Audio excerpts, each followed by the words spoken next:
জীবনে যতই আধার থাকুক তারপরও হাসা যায়, তারপরও বাঁচা যায়। অভিনেত্রী রুনা খান, যিনি নিজের অভিনয় দক্ষতা দিয়ে পেয়েছেন জাতীয় চলচ্চিত্র পুরস্কার, তার ক্যারিয়ারে যুক্ত হয়েছে বেশ কয়েকটি প্রশংসিত সিনেমাও।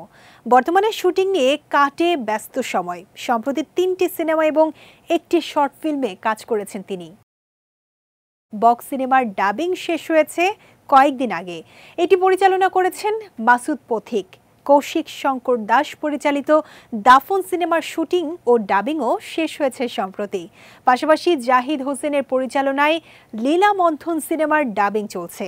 এদিকে শেষ হয়েছে সোহেল রানা বয়াতি পরিচালিত শর্ট ফিল্ম নিদ্রাসুরের শুটিং। এরই মধ্যে নতুন একটি সিনেমায় চুক্তিবদ্ধ হয়েছেন তিনি। সিনেমার নাম চলচ্চিত্র। এটি পরিচালনা করবেন আলী জুলফিকার জাহিদি। সিনেমায় রুনা খানকে দেখা যাবে নায়িকার চরিত্রে, যিনি এই সিনেমার নায়িকা। একজন নায়িকার জীবনের গল্প উঠে আসবে সেলুলয়েডের ফিতায়। এত ব্যস্ততার মাঝেও সময় পেলে ঘুরতে যেতে ভালোবাসেন এই অভিনেত্রী। সম্প্রতি সপরিবারে যুক্তরাষ্ট্র ও তুরস্ক ঘুরে এসেছেন তিনি।